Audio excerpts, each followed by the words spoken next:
وإلى موسى لا كما أوحى إلى معطي العسل وإلى أم موسى اللهم صل وسلم دائما على رسولك المكرم الأكرم صعيد السماء وعلى آله الصلحاء السعداء أما بعد فأعوذ بالله من الشيطان الرجيم بسم الله الرحمن الرحيم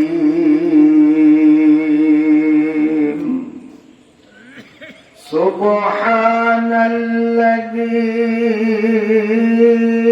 أسرى بعبده ليلا من المسجد الحرام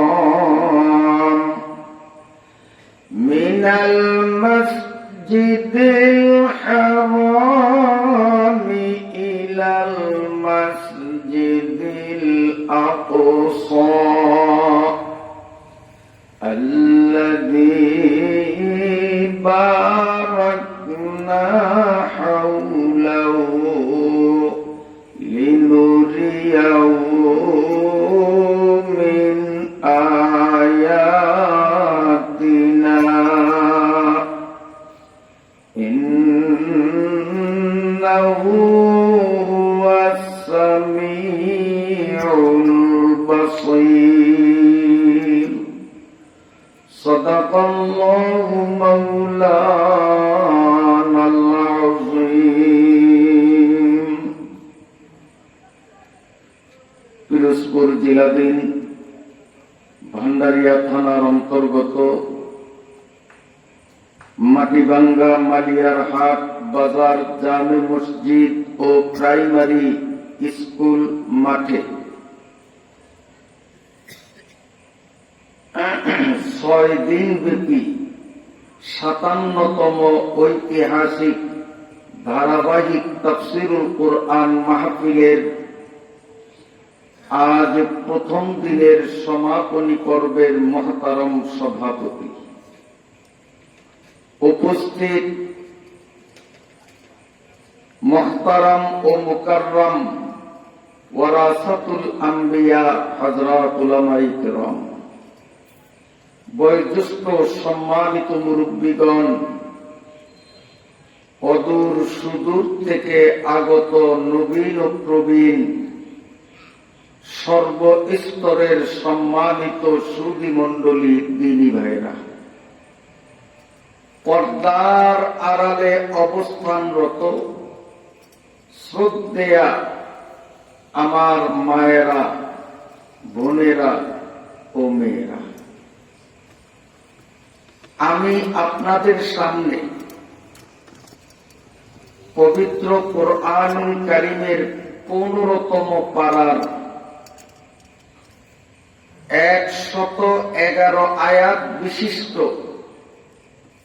12টি রুকুতে সম্বলিত পবিত্র নগরী মক্কাতুল মুকাররমায় অবতীর্ণ সূরাতু বনী ইসরাঈল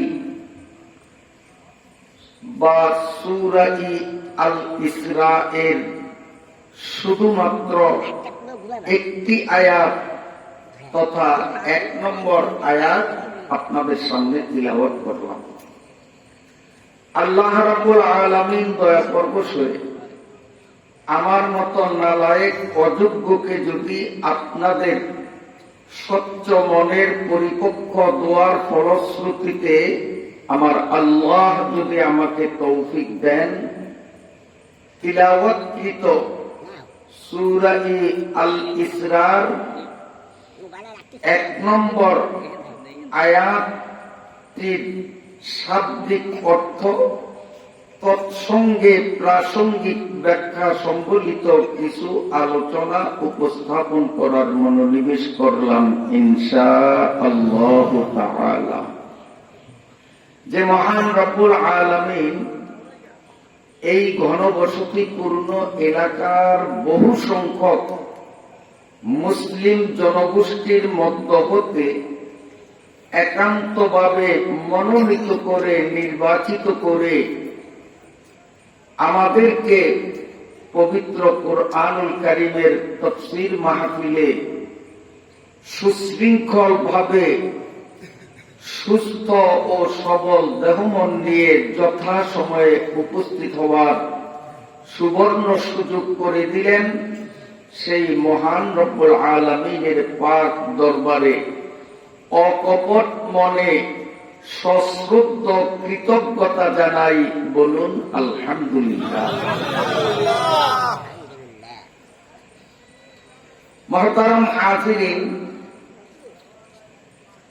আজকের এই তিলাওয়াতকৃত আয়াতটির মাধ্যমে মহান আল্লাহ রাব্বুল আলামিন বিশ্ববাসীর সামনে নবীজি সাল্লাল্লাহু আলাইহি ওয়াসাল্লামের হিজরতের 1 বৎসর পূর্বে ঐতিহাসিক সংঘটিত এক সত্য ঘটনার প্রারম্ভিক অবস্থার বর্ণনা দিয়েছেন। যেই ঐতিহাসিক ঘটনাটি আমাদের কাছে মেরাজ নামে সর্বজন বিদিত।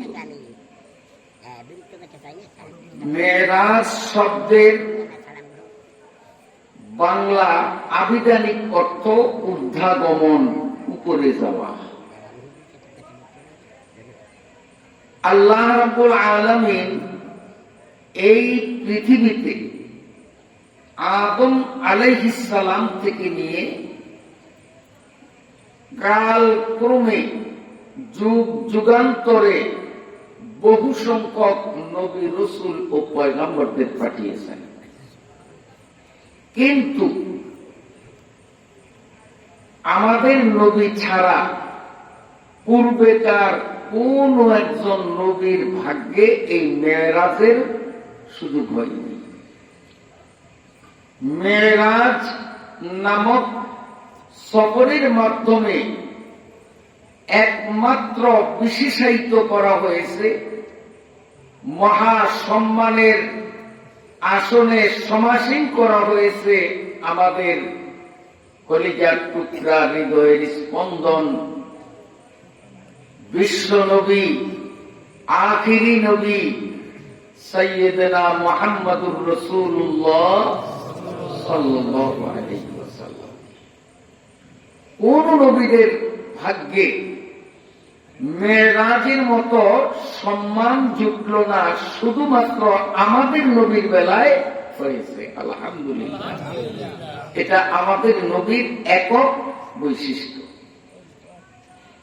আমাদের নবীর এই মেরাজ সংগঠিত হওয়ার পেছনে অনেকগুলো কারণ তাফসীরের কিতাবের মধ্যে রয়েছে।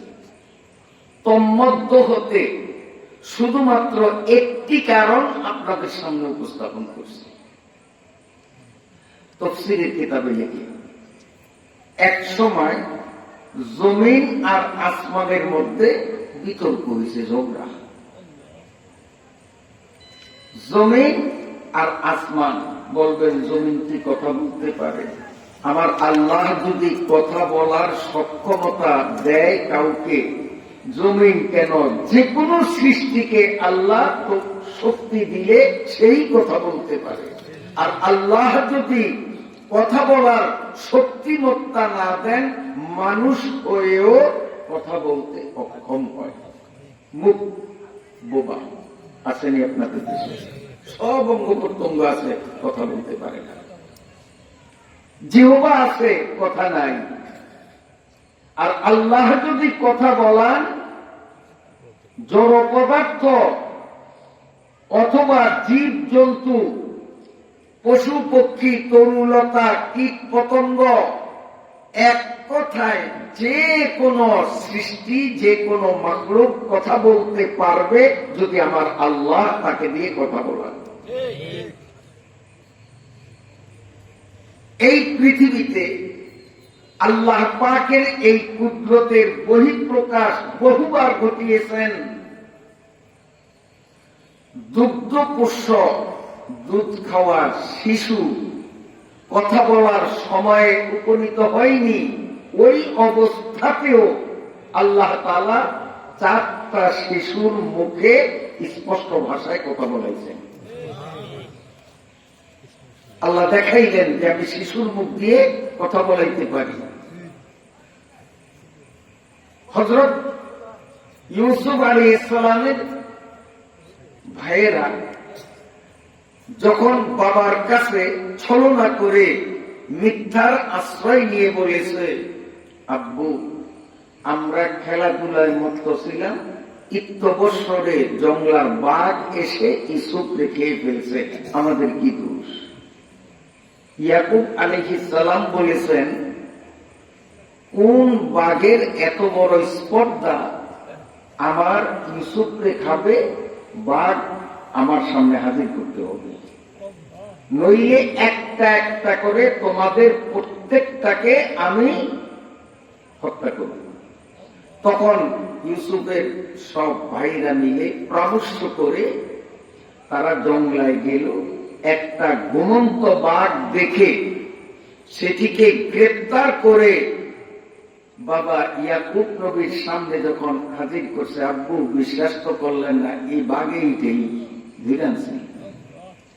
ইয়াকুব আলাইহিস সালাম তখন বাঘরে বললেন, এ বাঘ, তোরে এই সাহস কে দিল আমার ইউসুফরে খাবি, আমার কলিজা ছেদন করবি, আমাকে মর্মাহত করবি, তোকে এই সাহস কে দিল? তাফসীরের কিতাবের মধ্যে লেখে,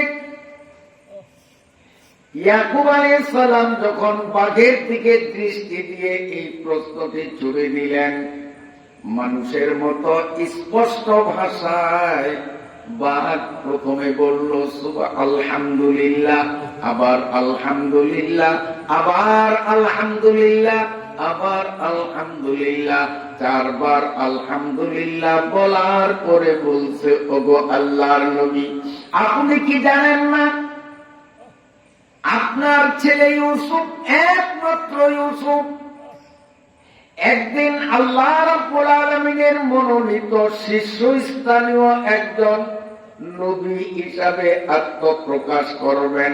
আল্লাহ যাকে নবী বানাবার জন্য সিদ্ধান্ত গ্রহণ করেছেন, আমি বা কেন পৃথিবীর কোন মাখলুক ওই ইউসুফরে খাওয়ার শক্তি না? আমি তো খাই নাই, কেউ খায় নাই। আমার ভাইরা বাবাজিরা, আমি বিস্তারিত ঘটনা বললাম না, কারণ এই ঘটনাটি এক সময় সবিস্তার আপনাদের সামনে আলোচনায় এনেছিলাম, শুধুমাত্র ইঙ্গিত দিলাম। আল্লাহ যদি ইচ্ছা করেন, জঙ্গলার হিংস্র প্রাণী বাঘের মুখ থেকেও মানুষের মতো কথা বলাইতে পারে। হাদিস শরীফের মধ্যে রয়েছে, একদিন দুপুর বেলা একটা গাছের ছায়া তোলে আমার নবী, আপনার নবী রাহমাতুল লিল আলামিন সাহাবাদেরকে জড়ো করে ওয়াজ করতেছিলেন, বয়ান করতেছিলেন। ওই ওয়াজের মজলিসের পার্শ্ব দিয়ে জনৈক ইহুদি উটের পিঠ চেপে বসে যাচ্ছিল।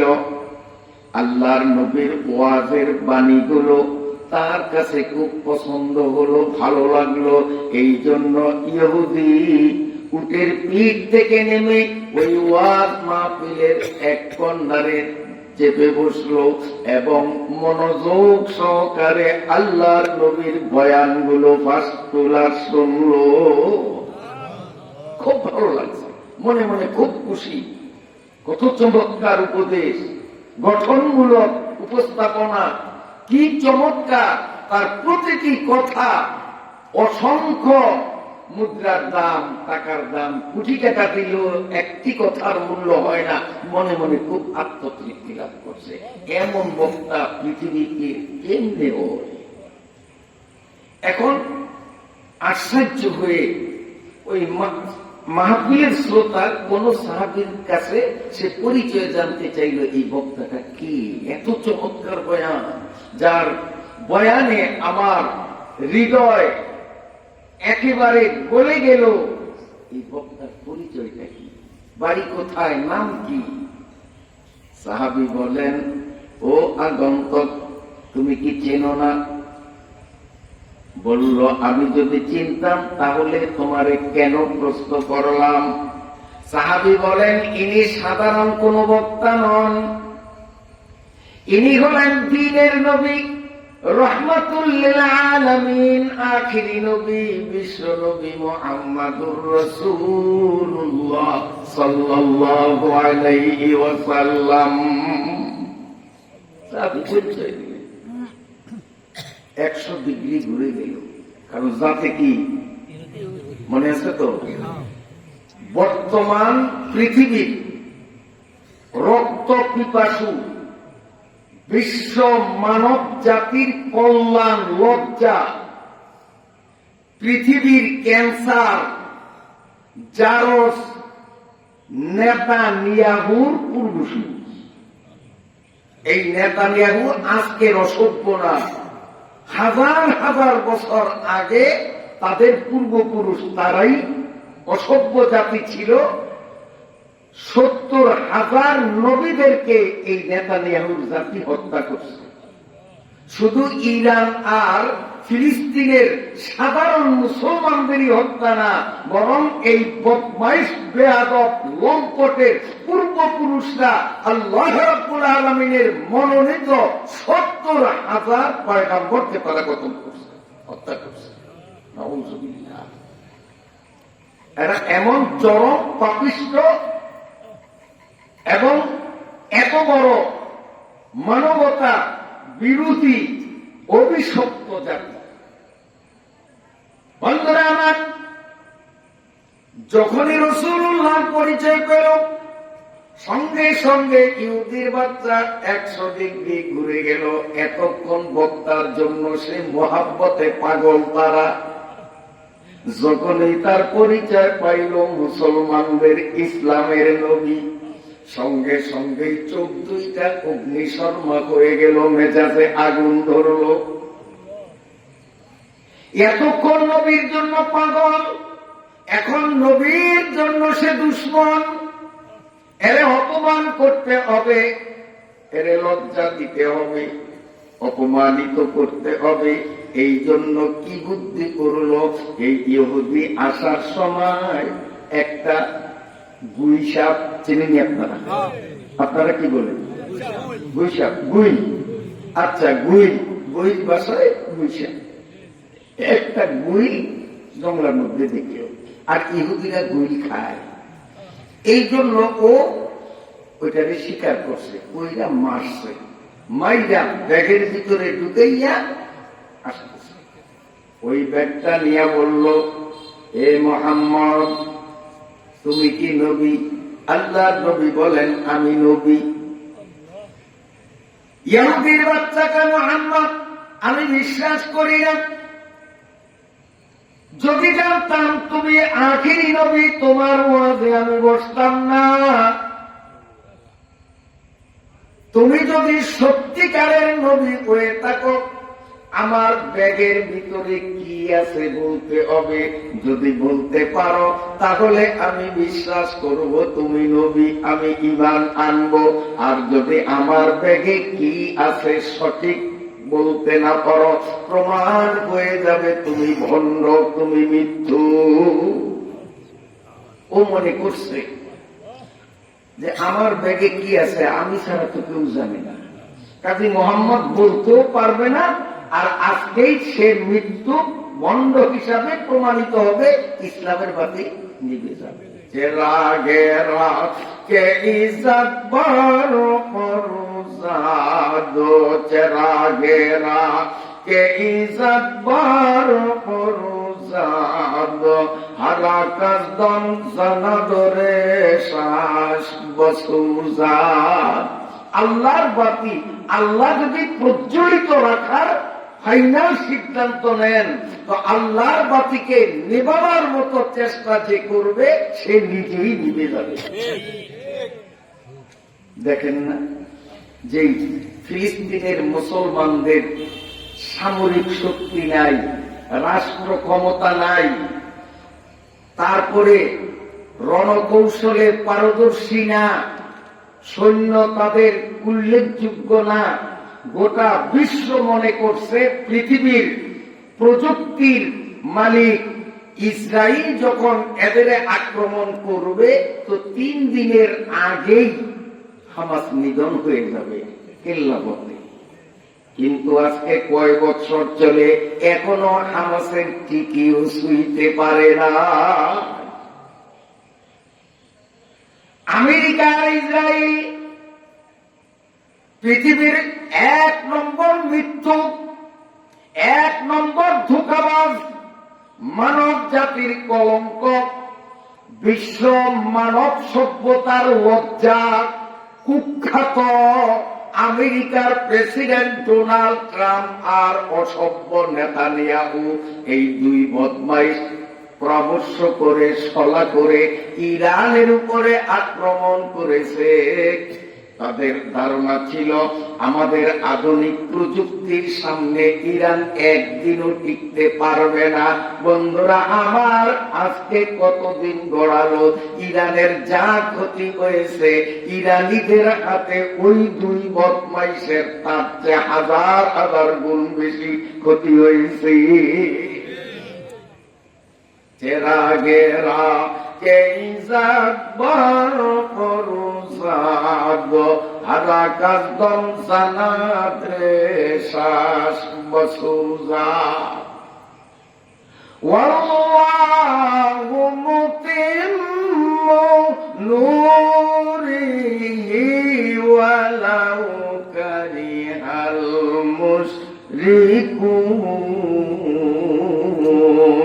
গোটা পৃথিবীর ইহুদি, নাসারা, খ্রিস্টান, মুশরিক, নাস্তিকরা একত্রিত হয়ে আল্লাহর বাতি নিভাবার অপচেষ্টা করবে, আর আল্লাহ যদি তার বাতিকে প্রজ্বলিত রাখতে চান ওরা নিজেরাই নিভে যাবে, আল্লাহর আলো নিভাতে পারবে না।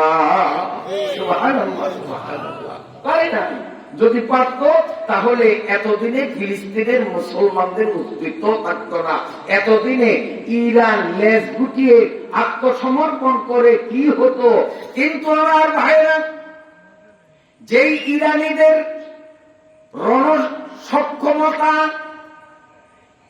আমেরিকা এবং ইসরায়েলের তুলনায় হিসাবে আসে না, সেই দুর্বল পার্টি মুসলিম জনগোষ্ঠী ইরানিদের হাতে আমেরিকা আর নেতাগু এমন ভাবে মাইর খাইল, এখন না বেরতে পারে না ছাড়তে পারে, মহাবিপদে আছি আমরা। এই তাফসীরুল কোরআন মাহফিলের আজকে প্রথম দিনে প্রারম্ভিক অবস্থায় আল্লাহর কোরআনকে সামনে রেখে মহান আল্লাহ রাব্বুল আলামিনের পাক দরবারে মনের গহীন থেকে আমরা আরজি জানাইলাম, মাবুদ গো, এই নেতানিয়াহু আর ডোনাল্ড ট্রাম্পের কপাল যদি ভালো থাকে তাদেরকে হিদায়াত নসিব করে উমরের মতো তুমি কবুল করে নাও, আর যদি আবু জেহেলের মতো এই 2 বদমাশ নরাদম কপাল করা হয়ে থাকে, আয় আল্লাহ, ফেরাউন, কারুন, নমরুদ, সাদ্দাতকে তোমার যে ঐশী গজবের মাধ্যমে গোটা পৃথিবীর থেকে তাদের নাম নিশানা নিশানা মানচিত্রকে উৎখাত করে দিয়েছ। আল্লাহ তোমার সেই শক্তি দেখার অপেক্ষায় আমরা বিশ্ব মুসলিমরা রয়েছি। আল্লাহ তোমার ওই শক্তি প্রয়োগে নেতানিয়াহু, ডোনাল্ড ট্রাম্প তাদের সমর্থকদেরকে এই দুনিয়ার থেকে চিরদিনের জন্য মূলোৎপাটন করে দাও। গোটা বিশ্বের মুসলিম জাতির ইজ্জত, মান, সম্মান আর শান্তিকে অটুট করে দাও। আমিন আমিন। করলেননি? আমরা শান্তিপূর্ণ পরিবেশে কেউ তাফসীর করব, কেউ শুনব, অথচ আজকে ফিলিস্তিনের মুসলমানরা, আজকে সেই ইরানের মুসলমানরা, আজকে তাদের না ঘুমাবার ফুরসত, না খাওয়ার ফুরসত, সার্বক্ষণিক তারা টেনশনে, কখন মাথার উপরে এসে বোমা পড়ে। ঠিক না রে? ঠিক।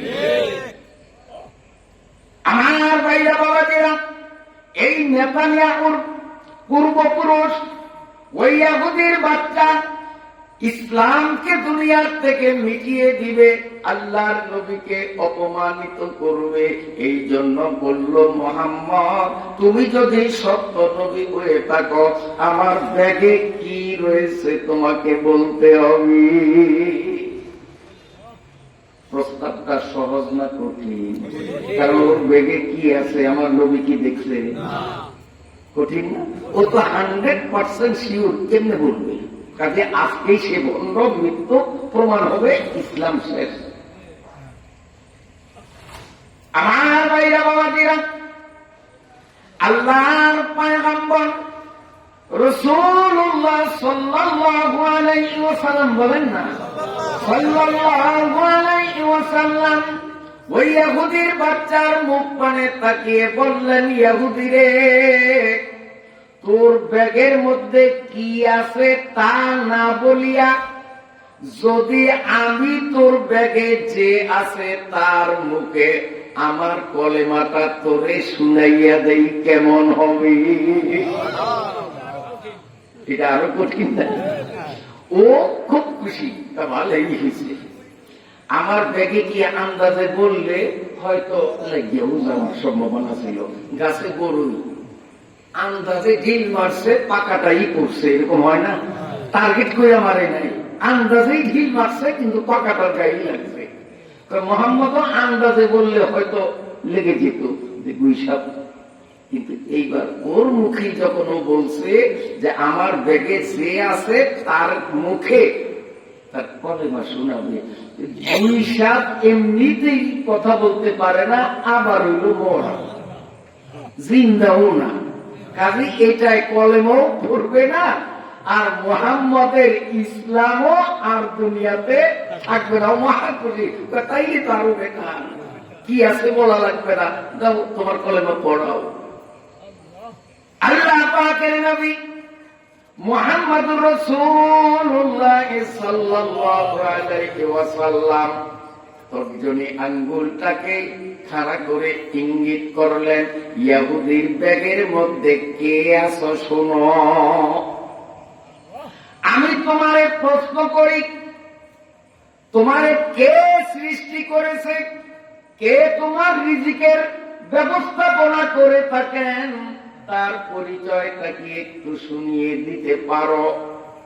কিতাবের মধ্যে লেখে ওই গুইসাপটা নবীজির কথা শুনিবা মাত্র জ্যান্ত হইয়া, সুবহানাল্লাহ, জীবিত হইয়া মানুষের মতো এমন স্পষ্ট ভাষায় আল্লাহর পরিচয়ে লম্বা চূড়া একটা বক্তৃতা দিল, মনে হয় যেন আরবি ইউনিভার্সিটিতে আরবি সাহিত্যের উপরে ডক্টরেট হয়েছে। আরবি ভাষার বিশ্ব পণ্ডিতের মতো পাণ্ডিত্যপূর্ণ ভাষায় মানুষের মতো করে সে এইভাবে আল্লাহর পরিচয়ে লম্বা বক্তৃতা দিল। খেয়াল করেন, একে তো গুলশান, আরো মরা, সে কথা বলে কে বলায়? কে বলায়? আল্লাহ। আমার ভাইরা বাবাজিরা, এরপরে আল্লাহ পাকের নবী বলেন, এই ইহুদির ব্যাগের গুইসাপ, এতক্ষণ তো আল্লাহর পরিচয়ের উপরে লম্বা চূড়া পাণ্ডিত্যপূর্ণ সাহিত্যিক ভাষায় তুমি আমাদের আল্লাহর গুণ কীর্তন শোনালে। এবার দ্বিতীয় প্রশ্ন, আমারে কি তুমি চিনো? আমার পরিচয়টা একটু ইহুদিরে শুনাইবা কি? তাফসীরের কিতাবের মধ্যে রেখে আরবি ভাষার একজন সুদক্ষ শীর্ষস্থানীয় পণ্ডিতের মতো আল্লাহর নবীর পরিচয়, তিনি যে আখিরি নবী, তিনি আল্লাহর মনোনীত নবী, আল্লাহর সকল সৃষ্টির মধ্যে তিনি মর্যাদা সম্পন্ন। কিয়ামত পর্যন্ত বিশ্বের যে কোনো প্রান্তের যেই মানুষগুলো এই নবীর অনুসরণ করবে তারাই পাবে মুক্তি, নবীর বিপথে যারা চলবে তারা হবে জাহান্নামী। এই কথাগুলো ওই বৈশাখ স্পষ্ট ভাষায় সব মানুষগুলো শুনল। বৈশাখের মুখের থেকে আমার নবীর বাস্তব পরিচিতি যখন শুনল, ইহুদির বাচ্চার কপাল প্রসন্ন হয়ে গেল। দুই চোখ থেকে পানি ছেড়ে দিয়ে আমার নবীর পা জড়িয়ে ধরে কান্দে, নবী গো, বেয়াদবি করেছি, আমারে মাফ করে দেন। আমি মানুষ হইয়াও আপনার চিনতে ব্যর্থ হলে কি হবে? জঙ্গলার প্রাণী গুই সাপ, তারপরেও মৃত, সে আপনারে চিনল, আমি মানুষ হইয়াও আপনারে চিনল। টুকু যাও সুরতে আহমদ, টুকু যাও সুরতে আহমদ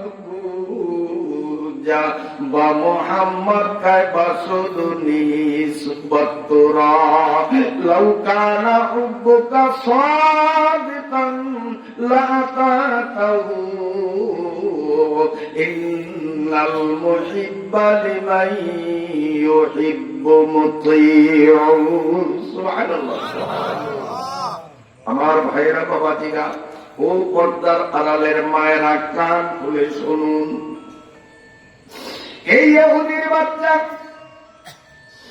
দু চোখ থেকে অশ্রু বিসর্জন দিয়ে আমার নবীর পদপ্রান্তে লুটিয়ে পড়ে আরজি জানালো, হুজুর আমারে ক্ষমা করেন, কলেমা পড়িয়ে ইসলামের মালা আমার গলায় পরিয়ে দেন।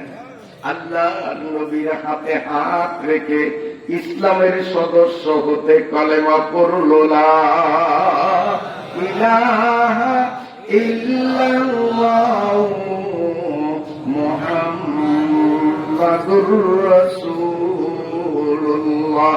জোরে লা ইলাহা ইল্লাল্লাহু মুহাম্মাদুর রাসূলুল্লাহ।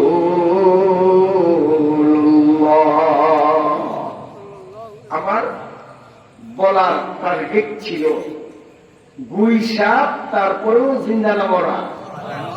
আল্লাহ রাব্বুল আলামিনের ইচ্ছা তার মুখে কথা বলাবেন, তাই সে বলছে।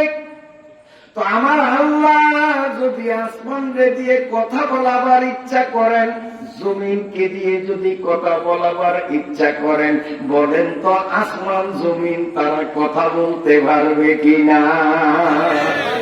সুলতানে মুসাল্লাম মনুরা, উস্তে সুলতানে মুসাল্লাম মনুরা, নিস্তে কাসরা গরায়ে চুয়াচেরা। আমার আল্লাহ সর্বময় ক্ষমতার মালিক, ঠিক না? আল্লাহ তো তাফসীরের কিতাবে লেখে, আসমান আর জমিন এক সময় ঝগড়া করছে। গোড়া হয়েছেন তো, গোড়া ঠিক পাইছেন তো? কি নিয়ে ঝগড়া? আসমান বুক ফুলিয়ে সদর্পে গর্ব ভরে জমিনকে বলে, হে জমিন। জমিন কয়, জি স্যার, কি হয়েছে এত গরম কা? এই চুপ, আমার চিনস? চিনি তো, আপনি আসমান আমি জমিন। কারে না শোন,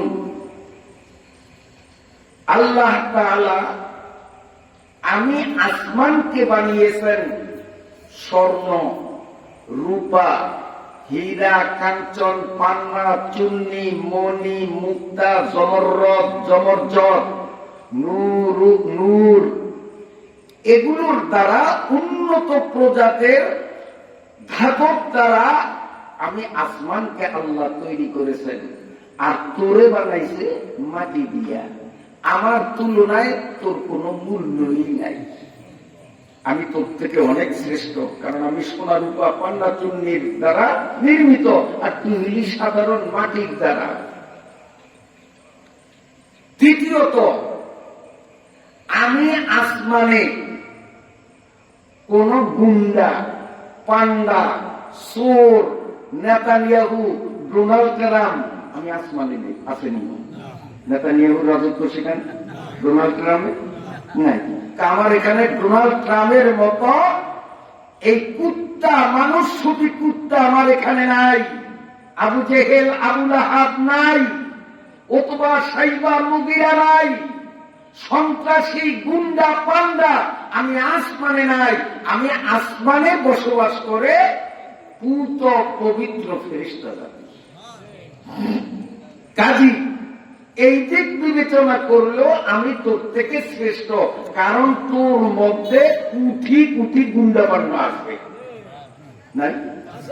গ্রামের মতো, এই কুখ্যাত গ্রামের মতো পান্ডা, গুন্ডা, মিথ্যুক, বিশ্ব সন্ত্রাসী জমিনে না আসমানে। তোর মধ্যে এই ধরনের মানবতা বিরোধী মস্তিষ্ক সম্পন্ন মানুষ রূপী কুলাঙ্গার লক্ষ লক্ষ নয়, কোটি কোটি তোর মধ্যে আছে। আমি আসমানে একজন নাই, অতএব তোর তুলনায় আমি আসমান অনেক শ্রেষ্ঠ।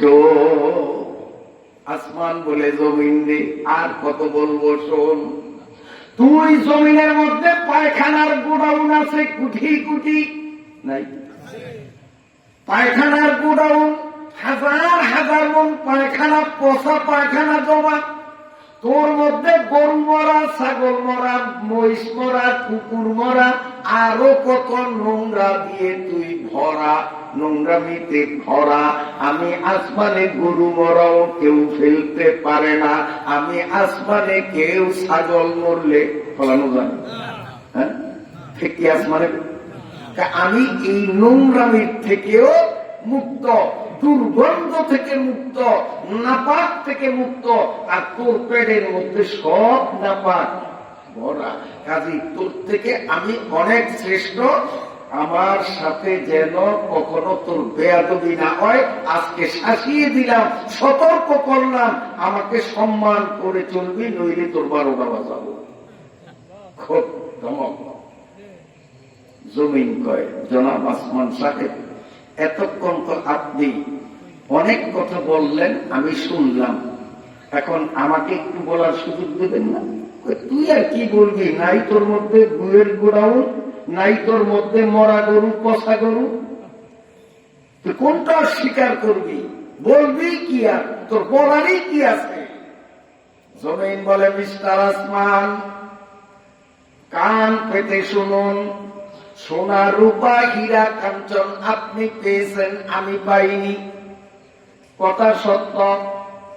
ফেরেশতা জাতি আপনি পেয়েছেন, আর আমি Netanyahu, Donald Trump, Abu Jahl, ফেরাউন, কারুন, নমরুদের জাতি নিয়ে আসি, এটাও সত্য। আপনি আতর, গোলাপ, সেন, সুবাস, পবিত্র জিনিস পাইছেন, আর আমি সব দুর্গন্ধময় জিনিস পেয়েছি, এটাও সত্য। আপনি সব পেয়েছেন, আমি সব কিছু থেকে বঞ্চিত, 100% সত্য। কিন্তু আপনাকে আমি সতর্ক করলাম, আমি একটা জিনিস পেয়েছি, আর কিচ্ছু লাগে না। একটা যখন পেয়েছি, সব আমার হয়ে গেছে। ওই একটা জিনিস আপনি পাননি, আপনি কিছুই পাননি। কি বলেন তো সেই জিনিসটা? স্বর্ণের খনি। হ্যাঁ, মাশাআল্লাহ। খালি খালি না, আমারও দামাক দিছে, আমার যদি ভালো তফসিল লাগে। আল্লাহ আল্লাহ আপনাদের মেধাকে আরো শক্তি সম্পন্ন ও প্রখর করে দিন, বলুন আমিন। কষ্ট হয়নি আপনাদের? আমার ভাইরা বাবাজিরা, এবার আসমানও বুঝতে পারছে, আপনারা যেমন বুঝছেন যে সেই একখান জিনিস কি, দেখ আসমান বুঝে না। আসমানের মুখ ভেজা মলি, এখন ঠান্ডা। দেখেন না ডোনাল্ড ট্রাম্প ঠান্ডা সেদিন, এই গত পরশু দিন ও গোটা বিশ্ববাসীর সামনে কেমন কাকটা মিথ্যা কথা বলছে। আমি ইরানের সাথে পরামর্শ করতেছি, তাদের সাথে ফলপ্রসূ আলোচনা হয়েছে, আমরা যুদ্ধবিরতির একটা সিদ্ধান্তে পৌঁছতেছি। ইরানের সাথে আমার কথা হয়েছে, পৃথিবীর মানুষকে বোকা বানাবার জন্য একটা মিথ্যা বক্তব্য দেওয়ার সাথে সাথে ইরানিদের কানে যখন মোবাইলের মাধ্যমে, কম্পিউটারের মাধ্যমে এই ডোনাল্ড ট্রাম্পের মিথ্যা বক্তব্য যখন আসলো, তখন ইরান থেকে গোটা পৃথিবীর মানুষকে সাফ জানিয়ে দিয়েছে ও বিশ্ব মৃত্যু, ওর সাথে আমাদের কোনো যোগাযোগ হয় নাই, কথাই হয় নাই। ও যুদ্ধ শুরু করছে, শেষ করবো আমরা, এত সকালে বদমাইশকে ছাড়বো না। সাবধানে দিছি আল্লাহ।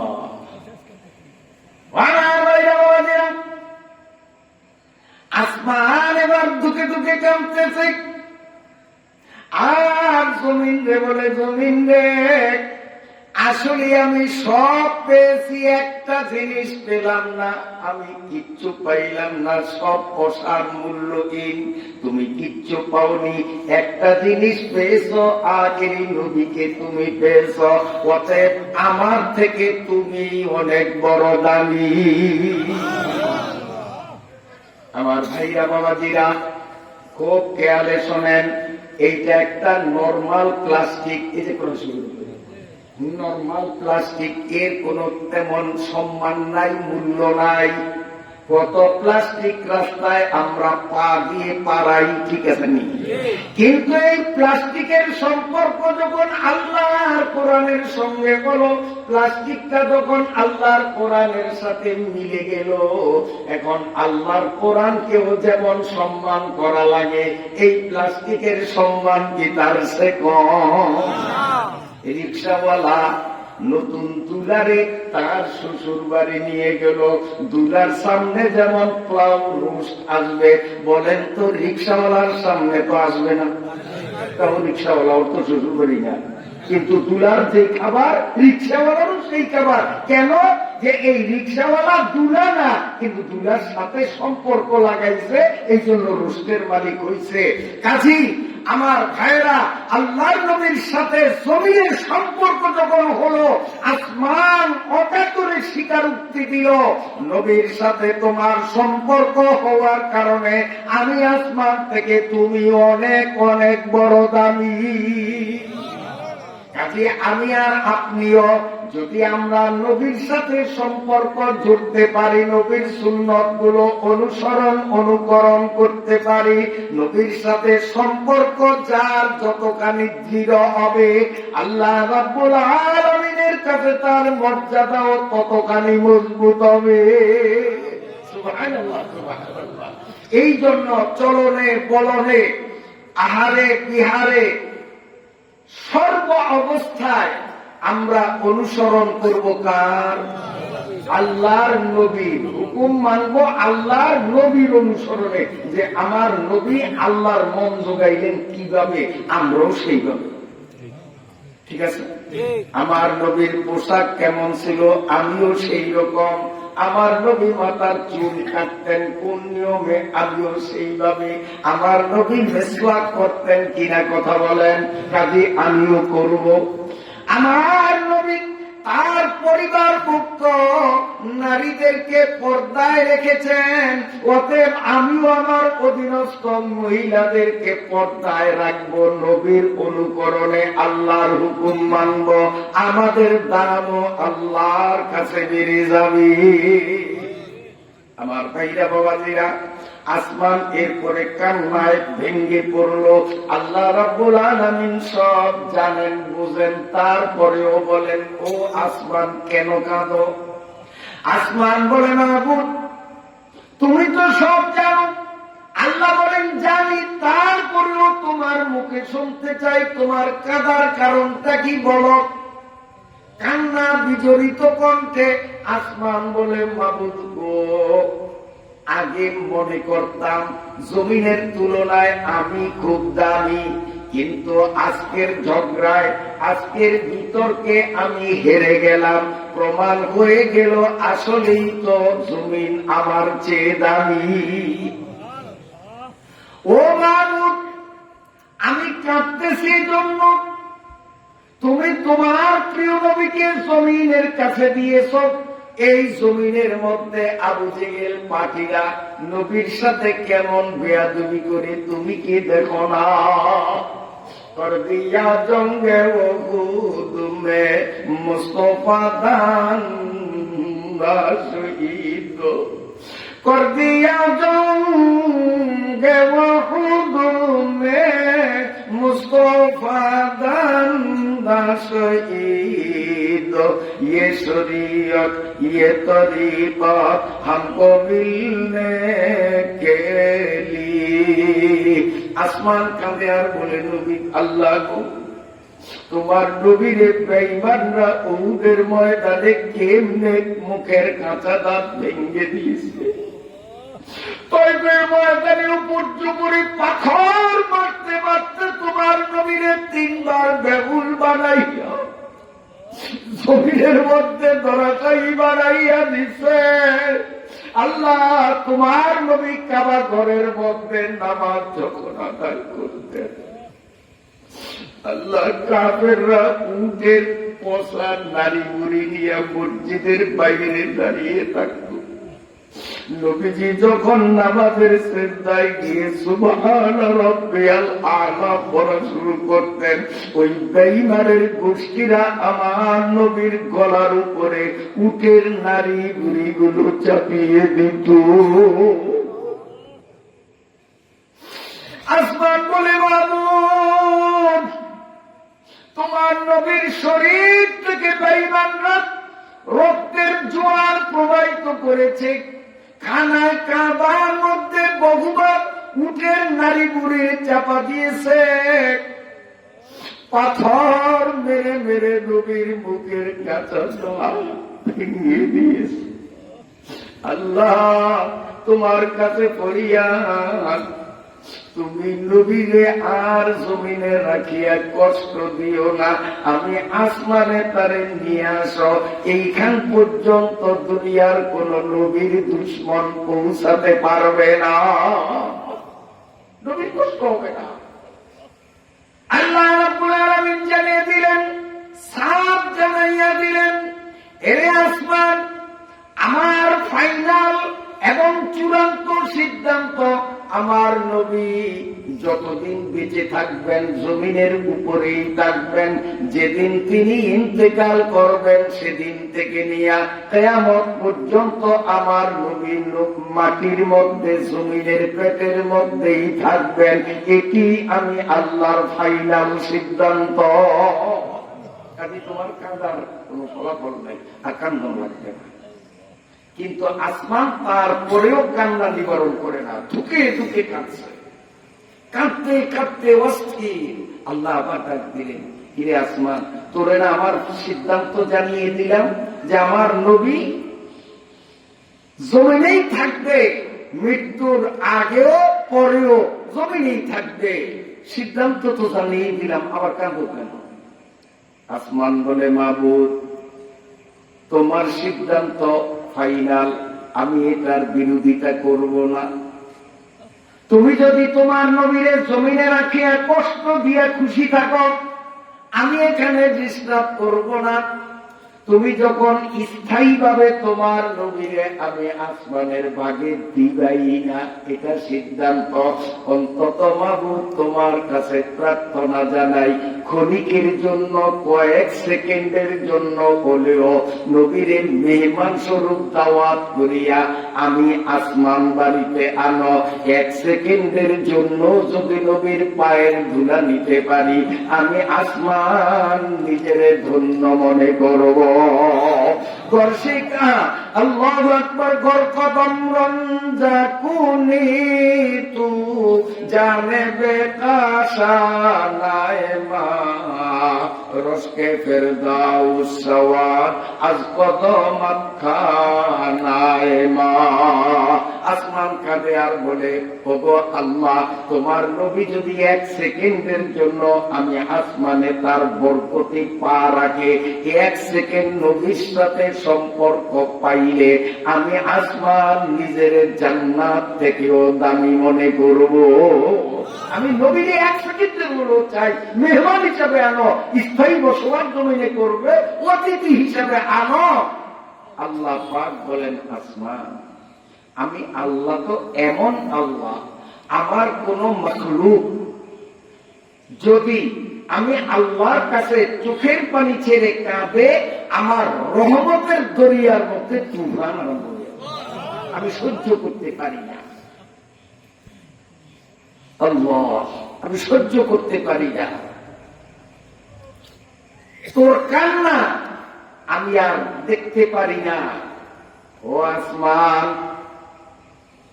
তোর দাবি আমি আপাতত মঞ্জুর করলাম, একটু কান্না বন্ধ কর।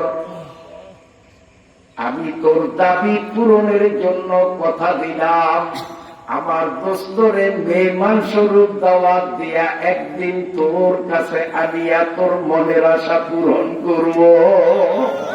সুবহানাল্লাহ, সুবহানাল্লাহ। ইচ্ছা থাকলে উপায় হয়। আসমানের ইচ্ছা যে নবীর একটু পাবে, আল্লাহ তাআলা ব্যবস্থা করছেন।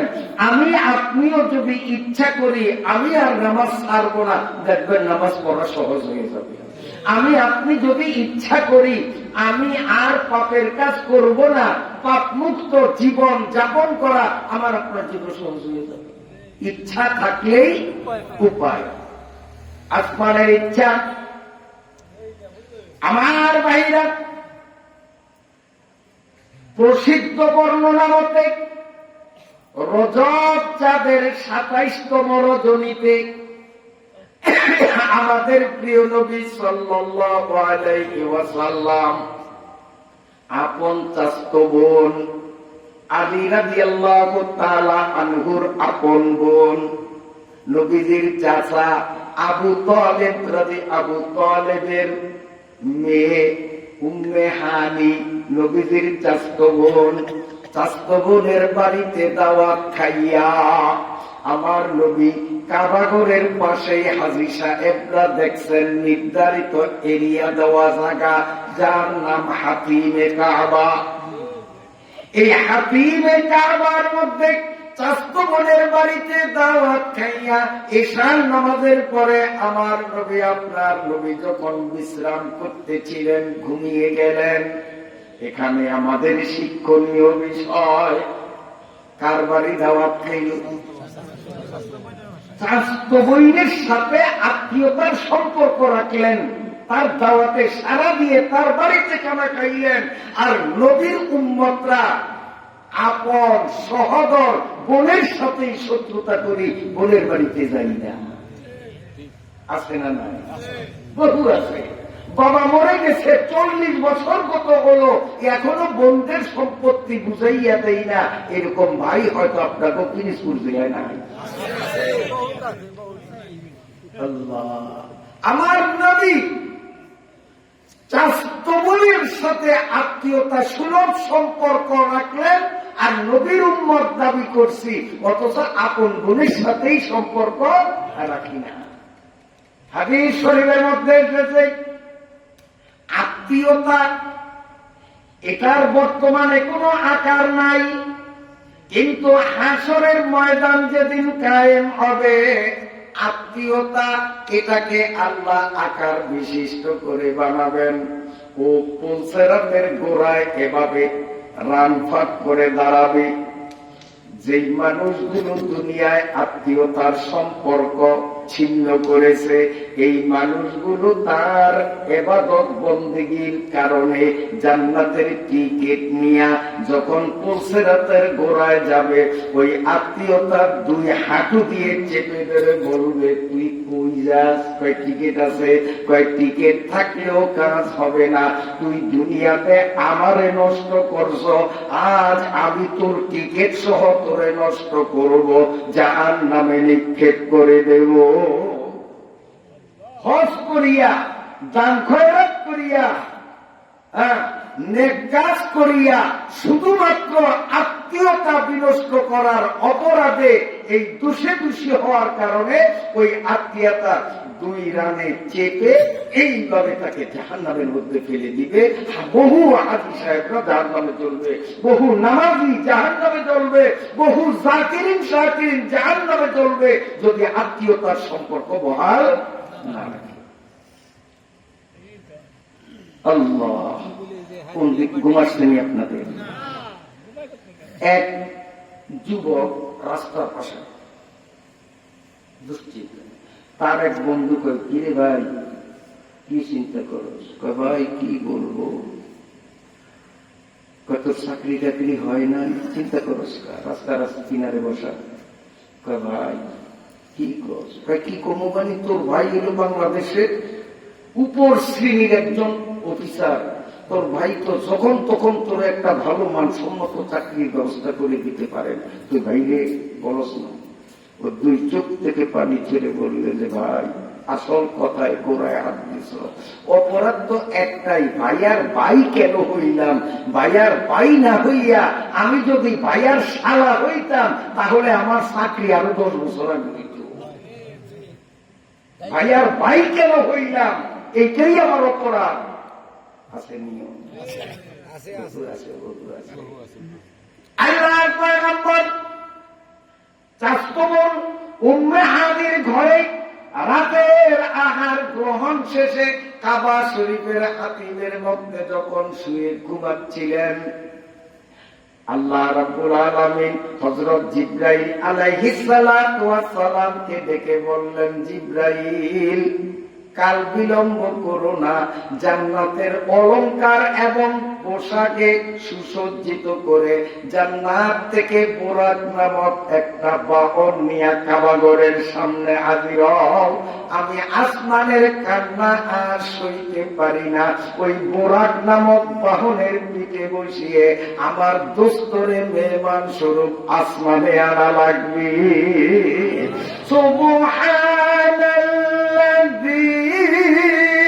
আসরা বিআবদিহি লাইলাম মিনাল মাসজিদিল হারামি ইলাল মাসজিদিল আকসা আল্লাযী বারাকনা হাওলাহু লিনুরিয়াহু মিন আয়াতিনা ইন্নাহু ওয়াস-সামিউল বাসীর।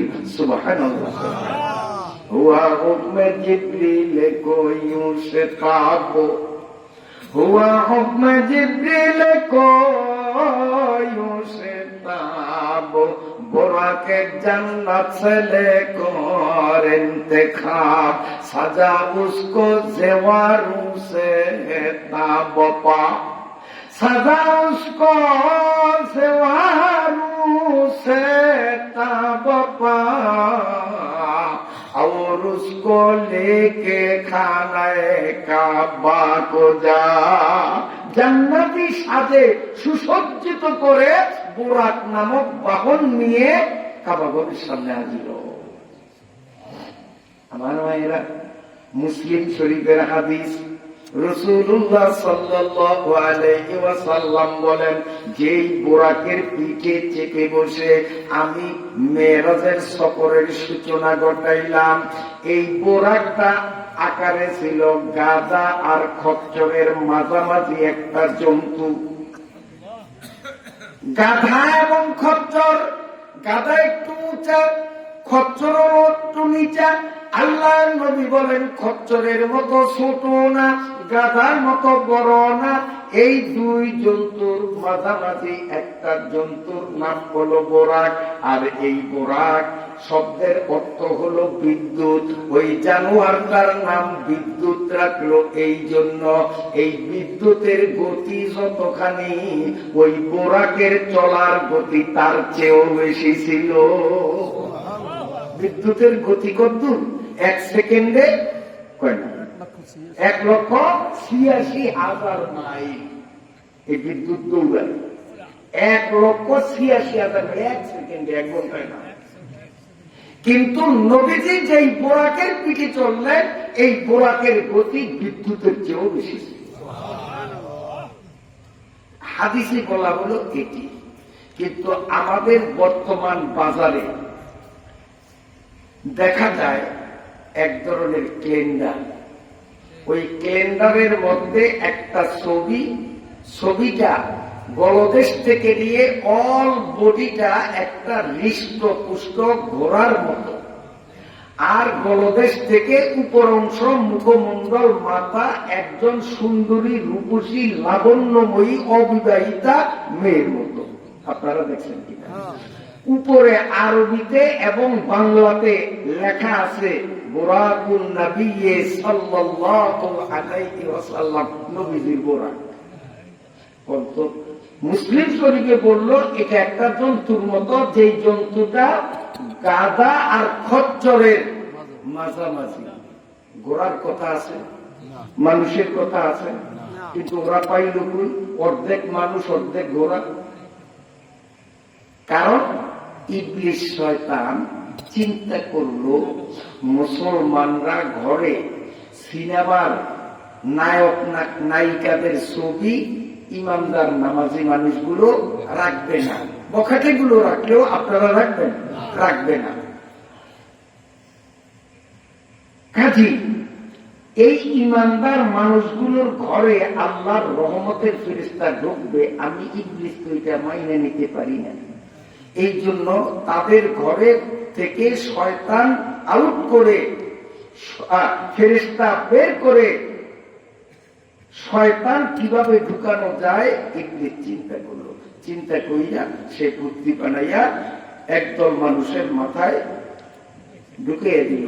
ওরা এই বোরাকুন নবী নাম দিয়া অর্ধেক মেয়ে মানুষ আর অর্ধেক ঘোড়া বানাইয়া মার্কেটে ছাড়লো। এখন গ্রামের অশিক্ষিত সাধারণ মুসলমান ইমানদার দিনদার নামাজিরা, আল্লাহ রে, নবীজির বোরাক, এই ছবিটা ঘরে রাখলে তো বরকত হবে।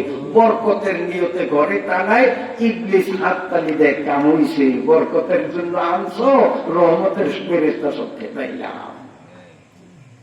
قال النبي صلى الله عليه وسلم لا تدخل الملائكة بيتا فيه كلب أو تصاوير। আমার নবী বলেন, যেই ঘরে কুকুর পোষা হয়, যেই ঘরের মধ্যে প্রাণী বস্তুর ছবি রাখা হয়, ওই ঘরে আল্লাহর রহমতের ফেরেশতা থাকে না। নাউযুবিল্লাহ। এজন্য এই বুরাকুন নবীর যে ফটো, এটা কাল্পনিক, শয়তান কর্তৃক আবিষ্কৃত। বরকতের জন্য এটা করে রাখবো আমরা? রাখবো না ইনশাআল্লাহ। জিবরাইল আমিন সেই জান্নাতি বোরাক নিয়ে খানায় কাবার সামনে হাজির। খানায় কাবার সামনে এসে বোরাকটাকে একটা পাথরের সাথে তিনি বেঁধে রাখলেন। এগিয়ে দেখেন কাবাগরের হাতিমের মধ্যে নবীজি নিদ্রায় মগ্ন।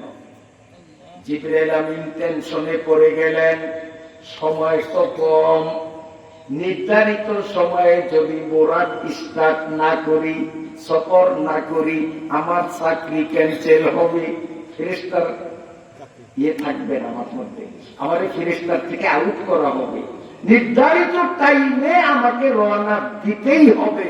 কিন্তু নবীজি ঘুমন্ত, নবীর ডাকার জন্য কাছে যায়, গেলেই কলিজায় কামড় দেয়। আমি যদি নবীজিরে ডাকি, হে নবী উঠেন, আর নবীজির কাঁচা ঘুম ভাঙ্গার একটা বিরক্তিকর অবস্থা সৃষ্টি হবে, মনে কষ্ট পাবেন, বেয়াদবি হবে। এখন জিবরাইল তিন কর্তব্য বিমূঢ়, ডাকলেও বিপদ, না ডাকলেও বিপদ। ডাকলেও আমার চাকরি যাবে, না ডাকলেও ডাকলে হবে বেয়াদবি। আর নবীর সাথে বেয়াদবি করলে সে আর ফেরেশতাগিরি করতে পারবে? আর যদি জাস্ট টাইমে সে সফর শুরু না করে, তো আল্লাহর হুকুম অমান্যের দায়ে দোষী হয়ে সেও তো ফেরেশতাগিরি হারাবে। এখন জিব্রাইলের মাথা হেট হয়ে গেছে, ঘরমত্ত হয়ে গেছে, কানে হাত দিয়েছি মা এখন কি করি আমি। আল্লাহ রাব্বুল আলামিন ডাক দিলেন, ও জিব্রাইল কি ব্যাপার, কি এত দুশ্চিন্তা? জিব্রাইল বলেন, মাবুদ আপনি তো সব জানেন, বোঝেন, দেখেন। আল্লাহ বলেন, তারপরেও তুমি বলো। জিব্রাইল বলে, মাবুদ নির্ধারিত সময়ে রওনা দিয়েই আমার জন্য বাধ্যতামূলক, তাই আমি আপনার দোস্তর ঘুম ভাঙাবার জন্য তার কাছে যাই, কিন্তু ভয়তে ডাকবেই না, না জানি বেয়াদবি হইয়া যায়। আল্লাহ রাব্বুল আলামিন বললেন, জিব্রাইল বুদ্ধির পরিচয় দিয়েছ, তুমি যদি আমার নবীর কাছে গিয়ে গা ধরে নাড়া দিতা, নবী উঠেন, জোরে জোরে ডাক দিতা, আমার নবীর কাঁচা ঘুম ভাঙ্গার বিরক্তিকর অবস্থা সৃষ্টি হতো, নবীর মনে দুঃখ হতো, তোমাকে আমি ফেরেশতার থেকে বাদ করে দিতাম। তুমি বুদ্ধির পরিচয় দিয়েছ। জিব্রাইল বলে, আল্লাহ সময় তো আর বেশি হাতে নাই, অল্প সময়, আমি কি করতে পারি? আল্লাহ রাব্বুল আলামিন বললেন, জিব্রাইল পৃথিবীর প্রতিটি মানুষের চোখের সাথে আর পায়ের তালুর সাথে আমি আল্লাহ এক গভীর সম্পর্ক স্থাপন করেছি।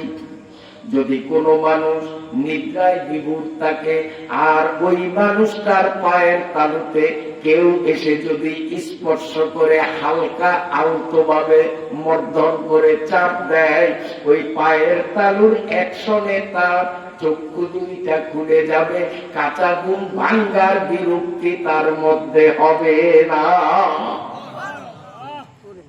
ও জিব্রাইল, আমার নবীর পায়ের কাছে যাও। জিব্রাইল আমিন আল্লাহর নবীর পায়ের তালুকে স্পর্শ করলেই জিব্রাইল, এত রাত্রে আপনি ঘুমান, টাইম নাই, তাড়াতাড়ি ওঠেন। আসমানের কান্না আল্লাহ শুনতে পারে না, আপনাকে নিয়ে এখন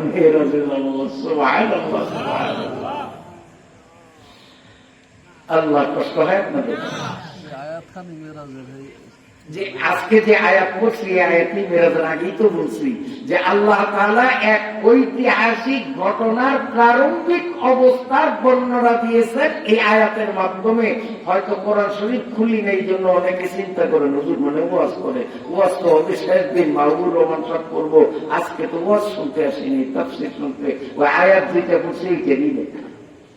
তাতে এই আয়াতের পূর্ণ ব্যাখ্যা, মেরাজের একেবারে এ টু জেড সব বলা একদিনে আমার জন্য সম্ভব মোটেও হবে না। তারপরেও সীমিত সময়ের মধ্যে আমি কথাকে গুটিয়ে সংক্ষিপ্ত করে মোটামুটি একটা ফিনিশিং দিয়েই আপনাদের থেকে বিদায় নিব ইনশাআল্লাহ। বিস্তারিত বলা আদৌ সম্ভব হবে না, ওই আয়াতেরই ব্যাখ্যা চলবে। আমার ভাইরা বাবাজিরা, আয়াত মুখস্থ আছে কারণে কোরআন শরীফ খোলার প্রয়োজন নেই। হযরত জিবরাইল আল্লাহ রাসূলের পা যখন ধরে চাপ দিলেন, নবীজির চোখ খুলল। কিরে জিবরাইল?